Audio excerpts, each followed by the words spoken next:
Hello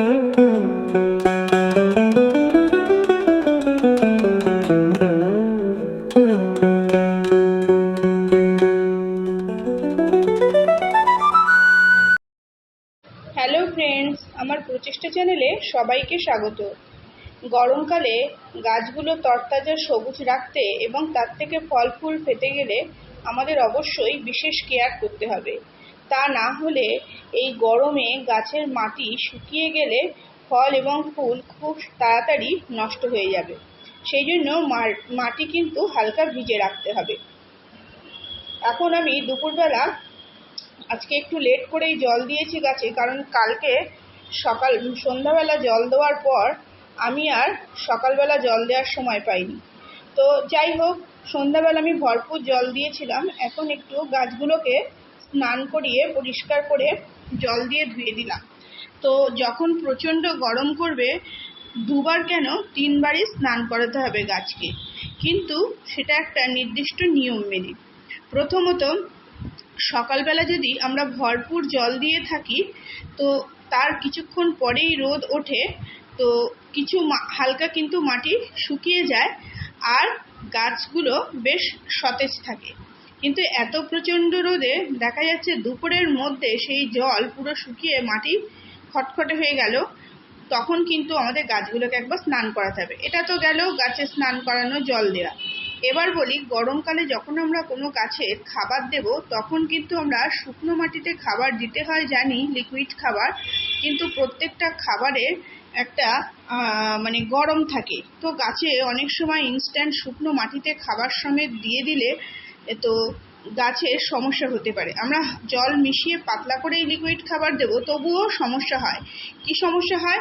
দেখা যাচ্ছে একটা 10 বা 12 ইঞ্চির টব, তাতে আমরা খাবার দিয়ে দিলাম, 1 মগ জল দিয়ে দিলাম, কিন্তু সেই সমস্ত জলটা টবে অনেক সময় শেষ অবধি পৌঁছায় না।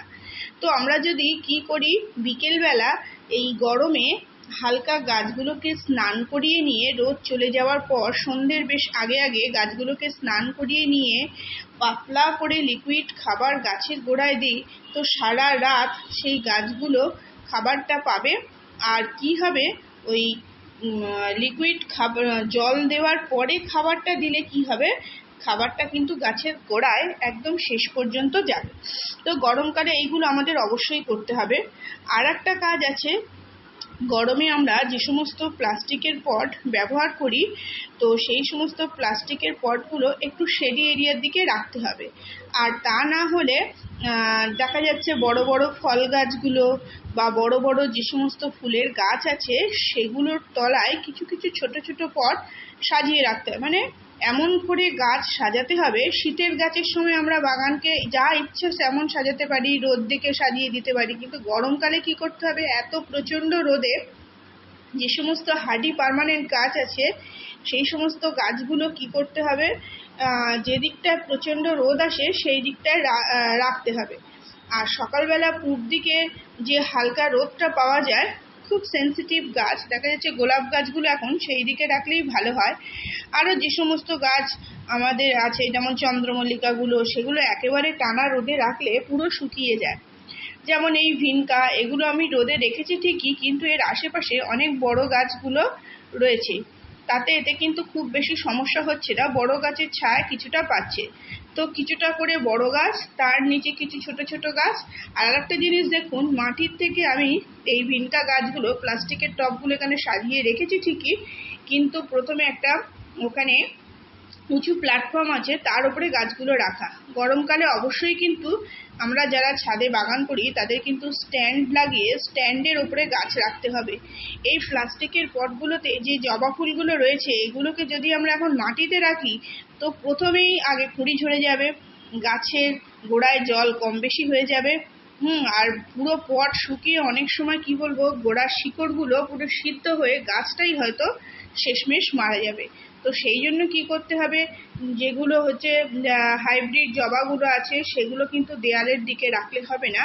দেয়ালের দিকে বড় হার্ডি গাছ, যেমন এই করবি গাছটা, এগুলো প্রচণ্ড হার্ডি গাছ, খুব রোদ পছন্দ করে। দেশি বিভিন্ন ধরনের জবা গাছ আছে, ঝাউ গাছ আছে, কাঞ্চন ফুল গাছ আছে, বিভিন্ন সাই গাছ আছে, তারা কিন্তু রোদে ভালোই থাকে, সেই জায়গাগুলোতে রাখতে হবে।